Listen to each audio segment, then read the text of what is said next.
La Biblia en su cosmovisión. Un lugar donde encontrar contexto histórico, de literatura y trasfondo cultural, que te harán así redescubrir las Escrituras.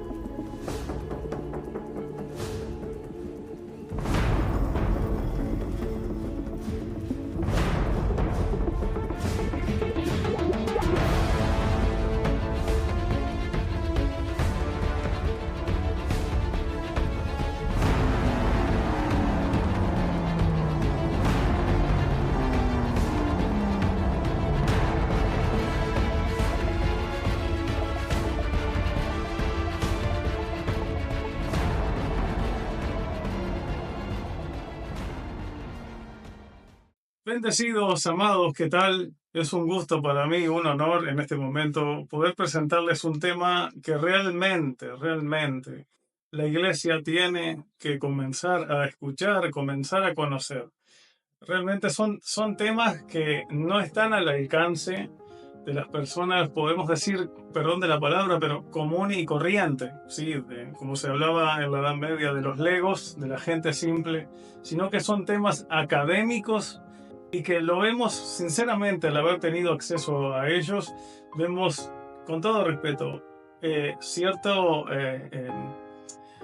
negligencia de que se queden ahí solamente en un círculo académico, sino que realmente llegue a todo creyente, porque es una verdad que realmente edifica la iglesia.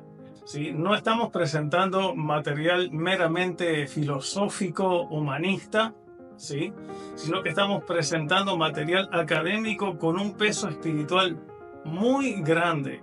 Realmente yo debo resaltar que tiene una importancia tan grande que se trata del conocimiento íntimo de Cristo, del conocimiento íntimo del plan de Dios, el plan que Dios se propuso de antemano, desde antes de la fundación del mundo.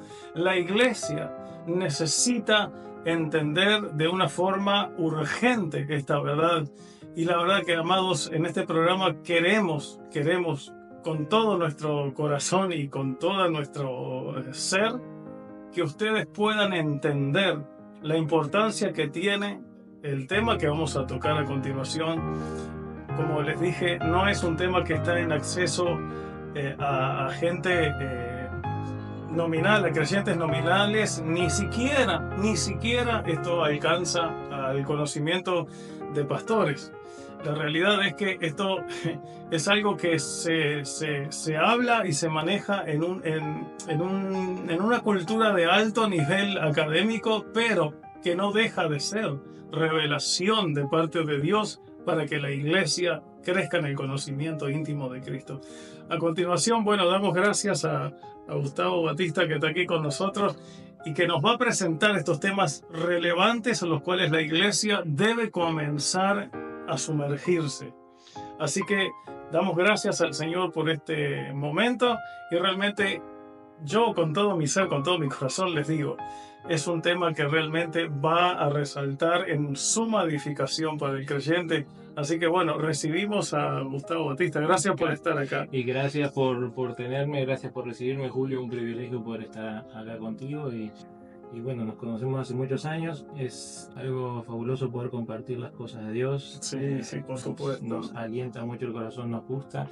Y bueno, algo que quería resaltar en este asunto, algo que me encontré hace un tiempo, especialmente por un link que tú me enviaste con un académico muy bueno. El tema es que hay realidades que nosotros nos conocemos. Hay un desarrollo de material académico impresionante que la iglesia no sabe ni que existe esta gente haciendo y produciendo material, pero lamentablemente la mayoría de ese material es a su vez para académicos y el acceso lo tienen académicos. Entonces, al final, el resto de la gente laica como nosotros, o sea, no tenemos ni siquiera idea de que ese mundo existe, de que hay un desarrollo teológico impresionante y que nosotros nos quedamos básicamente con las historias de la Biblia o alguna cosa más o menos que se puede desarrollar, pero no avanzamos a un nivel más completo de un entendimiento teológico de las Escrituras. Sí, podemos decir que hasta injusto sería que verdades que nos enriquecen, como las que vas a compartir ahora, que se quedaran ahí, como dijiste, en un nivel nada más que académico, cuando realmente la iglesia lo necesita urgente, Claro, urgente. ha pasado algo importante, es que el poco interés fuera del mundo académico de esos materiales y el costo que tiene el producirlos se ha vuelto también como un círculo vicioso de producir material solo para académicos que son los que van a invertir en ese material.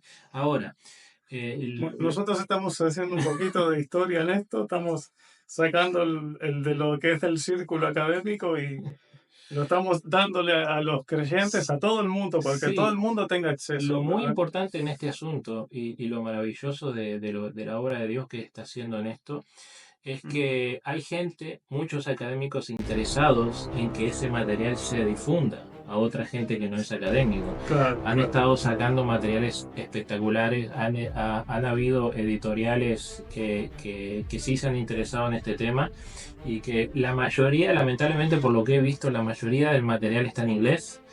Hay algunas editoriales que han hecho el esfuerzo de comprar los derechos y hacer las traducciones para materiales académicos.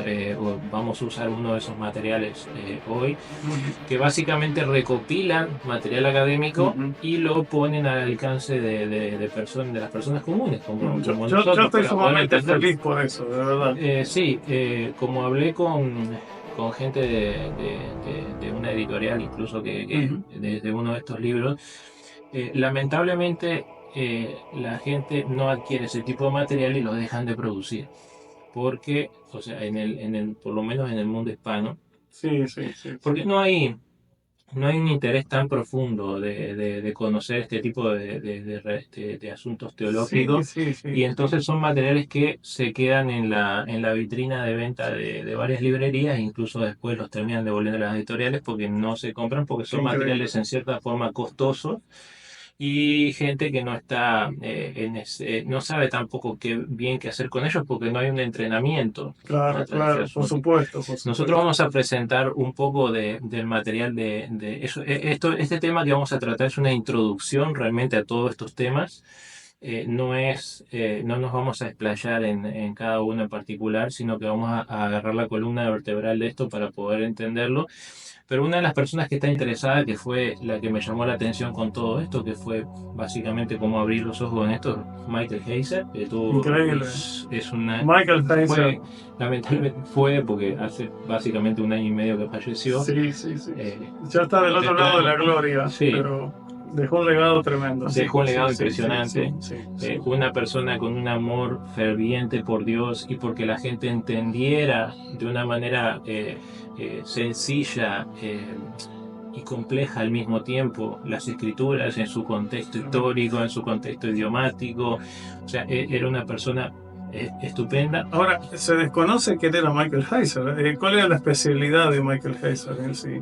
Michael Heiser tenía un doctorado en idiomas antiguos, como el acadio, el hebreo. Wow. Tenía su especialidad en el Antiguo Testamento, en todo lo que es el contexto de las culturas antiguas. Porque ¿qué pasa? Eso es otro asunto que vamos a tratar hoy, que se desconoce muchas veces, que es que la Biblia se escribió en un contexto. Cada época tuvo su contexto, su desarrollo de idioma, cómo percibían las cosas de acuerdo a la cultura aledaña.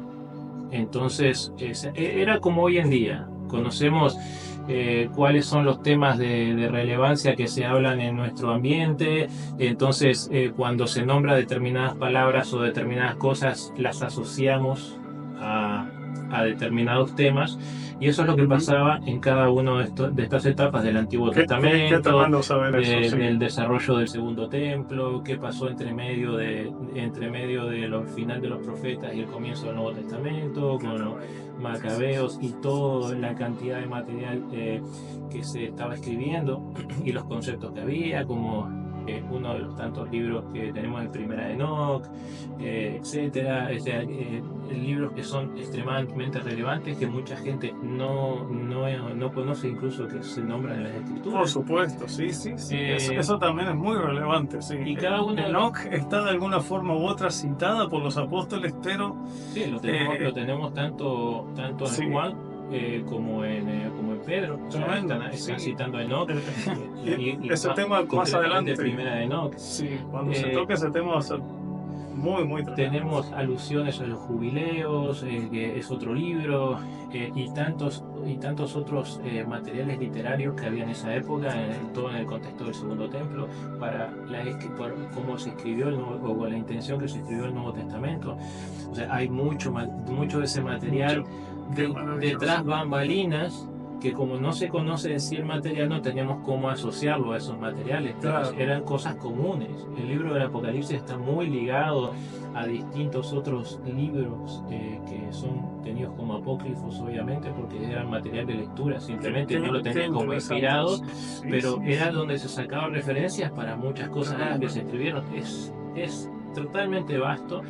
Lo vamos a ver un poco en este resumen. El título de este tema es Destrucción del Segundo Templo como comienzo del nuevo Edén. Wow. Y un subtítulo que son conceptos desconocidos para nosotros, que es el tema del concepto de espacio sagrado y montaña cósmica. No vamos a hablar de la nueva era, No, claro. Parecida. A ver, ¿qué es esto de montaña cósmica? Porque hasta para mí es nuevo, cuidado, pero siempre tenemos que tener un espíritu enseñable y conocer a profundidad ciertas verdades que nos pueden llevar a un conocimiento más íntimo de Cristo. Y es bueno que lo nombres, porque cuando yo escuché el tema o el término montaña cósmica, para mí fue no solo chocante, sino totalmente extraño. No entendía de qué se estaba hablando. Obviamente que cuando se empezaban a desarrollar los temas y buscando un poco de información, pude entrar en un contexto de qué es lo que se trata, que lo vamos a tratar hoy. Una definición muy corta es todo lugar donde se toma como centro de la tierra o centro de vida, donde Dios habita y desde donde Dios ejerce dominio. Eso es un concepto no solo de las escrituras, sino que se tenía en el Antiguo Testamento en distintas culturas. O sea, se tenía ese mismo concepto se tenía en la cultura egipcia, se tenía en la cultura mesopotámica, cananea.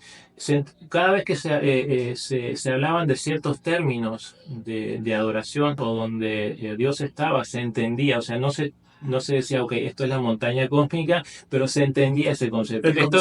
Exactamente. Esto lo usan mucho a nivel académico. Cada vez que se habla de montaña cósmica ya se entiende el concepto completo de qué se está hablando. Sí, claro. Y otro es el espacio sagrado. Ese es otro concepto extremadamente interesante. Interesantísimo. Es para desarrollarlo. Esto también lo estamos haciendo.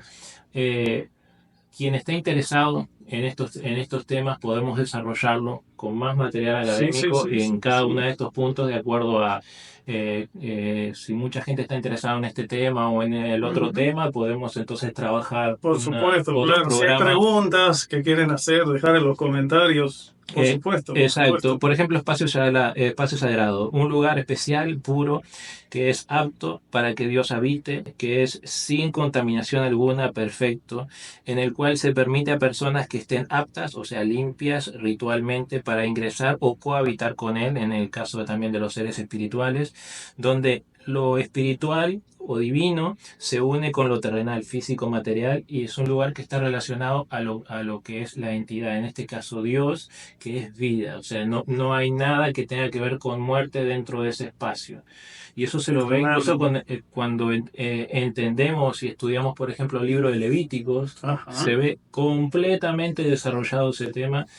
Yo escuché un estudio hace un tiempo de Levíticos que hablaba justamente con estos conceptos y wow, es el concepto que entendemos de pecado y lo que es el espacio sagrado donde estaba el tabernáculo, lo tenemos un poco bastante distorsionado de lo que realmente es. O superficial también podríamos decir, ¿verdad? Sí, un poco superficial. Y además ese concepto nos llega a perder de vista, o sea, la obra de lo que fue la muerte y resurrección de Wow. Cristo y cómo nosotros fuimos ingresados a Dios por ser purificados realmente no solo no lo que tiene que ver con pecado moral o como a veces lo entendemos, no, el Sí, sí, pecado moral nos limpió del pecado moral o nos limpió, no, sino que nos hizo nuevamente aptos para poder habitar de vuelta en el espacio sagrado que es Dios. es maravilloso. Es más, nosotros fuimos hechos espacio sagrado, o sea, es lo que vamos a tratar aquí. Tremendo. Ok, vamos a escuchar una primera lectura justamente con uno de los trozos de material académico que estamos hablando. Con todo este tema desarrollado Ujú. que es la parte de Teología del Edén. Este libro es diccionario del Antiguo Testamento, la parte del Pentateuco. Lo sacó CLIE, pero está de su versión original del inglés. O sea, Ajá. es un material académico, ha trabajado muchísima gente que es líder en cada uno de los temas que se Sí, sí, sí, trataron. claro, claro. Y es una joya. Vamos a escuchar un poco lo que habla, un trozo de explicando lo que es la teología del Edén. Teología del Edén. Primero, debemos reconocer que el jardín del Edén no era estrictamente hablando un jardín para los humanos, sino el jardín de Dios. Isaías 51:3, Ezequiel 28:13. El jardín del Edén no es concebido por el autor del Génesis simplemente como una pieza de tierra cultivable de Mesopotamia, sino como un santuario arquetípico. Esto es, un lugar donde Dios habita y donde el hombre debería adorarle. Muchas de las características del jardín también se pueden encontrar en santuarios posteriores, especialmente el tabernáculo o el templo de Jerusalén. Estos paralelismos sugieren que el jardín en sí se entiende como una especie de santuario. La presencia de Dios era la clave del jardín y era entendida por el autor y su audiencia como algo que se daba por sentado en la cosmovisión antigua. Su presencia es vista como la fértil fuente de todas las aguas vigorizantes. No es solamente la morada de Dios, también es la fuente de todas las fuerzas creadoras que fluyen de la presencia divina, que vigorizan y dan vida a la creación en un derrame constante, incesante de poder vivificador. Este concepto es bien conocido en la Biblia. Ezequiel 47:1 al 12 muestra las aguas vigorizantes que fluyen desde el templo. Salmos 46:4, Zacarías 14:8. Sin embargo, quizás el cuadro más familiar sea el de Apocalipsis 22:1 y 2, donde el río del agua de la vida fluye del trono de Dios. Esta asociación entre los templos del Antiguo Oriente Próximo y las corrientes de agua está bien documentado. De hecho, algunos templos de Mesopotamia, Egipto y en el mito urgarítico de Baal se consideraba que habían sido fundados sobre arroyos, comparados con las aguas primordiales, que algunas veces fluían del propio edificio. Por tanto, la montaña cósmica simbólica, el templo, se levanta sobre las aguas primordiales simbólicas, corriente. Así que, en este punto, el mundo antiguo y la imagen bíblica coinciden. Cuando vemos que la creación, en su conjunto, se concebía con términos del complejo de un templo cósmico, sería lógico considerar el jardín como la antecámara del lugar santísimo. Edén, propiamente hablando, sería el lugar santísimo y el jardín linda con él como la antecámara. En este sentido, es importante notar que los objetos que se guardaban en la antecámara del santuario son imágenes que tienen como propósito evocar el jardín.